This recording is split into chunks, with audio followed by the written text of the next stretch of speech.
پھانسی کے پھندے دیکھ کر مولانا کفایت علی کافی کے ہم سنتے تھے، غازی علم الدین کا سنتے تھے، لیکن ممتاز قادری نے جو کیا ہے وہ تو غازیوں سے بھی سبقت لے گیا ہے۔ اس طرح جھوم کے کھڑے ہو کر، حالانکہ اور پھانسی کا یہ دستور ہے کہ جب بھی کوئی کسی کو لے جاتا ہے 2 پولیس والے دائیں 2 بائیں ہوتے ہیں، لیکن غازی صاحب 5 فٹ ان سے آگے جھوم کر چل رہے ہیں۔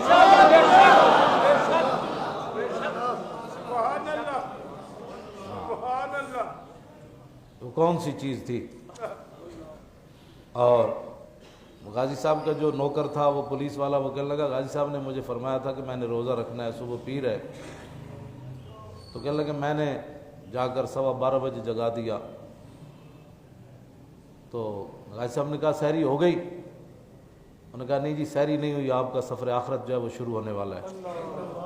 تو وہ پولیس والا تڑپ کر بتا رہا تھا کہ غازی صاحب نے کہا الحمدللہ الحمدللہ، کیا ہے یہ کون سی چیز ہے؟ کہا کہ ایک کھجور کھا کے روزہ رکھ لیا۔ کہ کون سی چیز ہے؟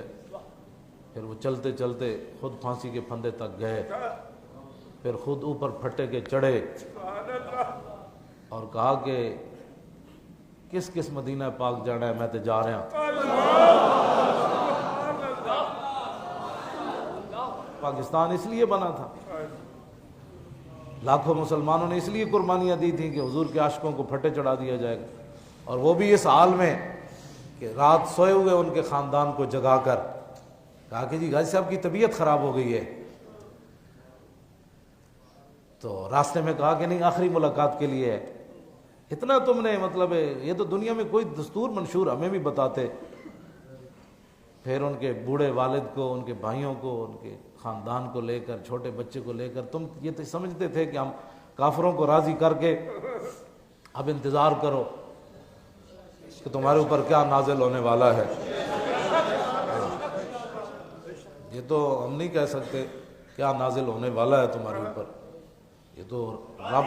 توجہ بھائی، توجہ بات سنو یار، بات سنو۔ تو غازی صاحب جب پھندے کے اوپر کھڑے ہوئے تو آپ نے 2.5 منٹ اوپر دیکھا، اور اوپر وہی کچھ دیکھا جو علم الدین نے دیکھا۔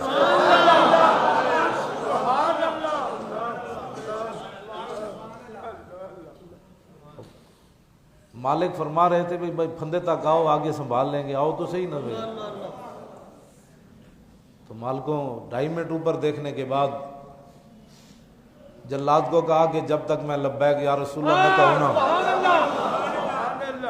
یہ ہے اصل امت کو نعرہ جو دے کر گئے کہ پھانسی کے پھندے کے اوپر بھی دودھ پینے والا بچہ چھوڑ کر بندہ جائے، اور اب وہ چلتا پھرتا ہو اور دیکھ کر آنسو بھی نہ آئے۔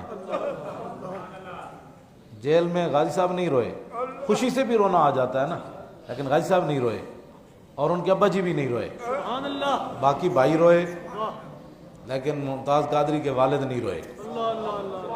بتاؤ اے بوڑھا آدمی ہو اور بیٹا جا رہا ہو جوان، ہاں جی ہرا بھرا لہلہاتا گلستان جا رہا ہو، اور باپ کی آنکھوں میں آنسو بھی نہ آئے، اور وہ شیر جا رہا ہو اور اس کی آنکھ میں آنسو بھی نہ آئے، تو یہ کون سی چیز ہے جو غازی صاحب کو اتنی دلیری کے ساتھ لے گئی؟ یہ وہی بات ہے جو صحابہ کو بدر میں لے گئی، یہ وہی بات ہے جو صحابہ کو احد میں لے گئی، یہ وہی بات ہے جو صحابہ کو خندق میں لے گئی، یہ وہی بات ہے جو صحابہ کو سمندروں میں لے گئی، یہ وہی بات ہے۔ اگر کسی کو سمجھ نہ آئے تو ہمارے پاس تو کوئی نہیں تھرمامیٹر، یہ وہی بات ہے جو 1400 سال کے بعد بھی ممتاز قادری نے کر دکھایا۔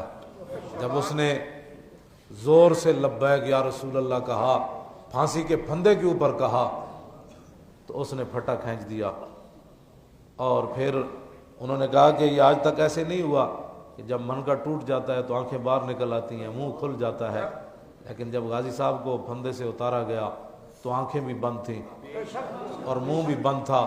وہ آنکھیں بند کرنے والے کون تھے؟ اور منہ کو سمیٹنے والے کون تھے؟ وہی تھے کہ محمد سے وفات ہونے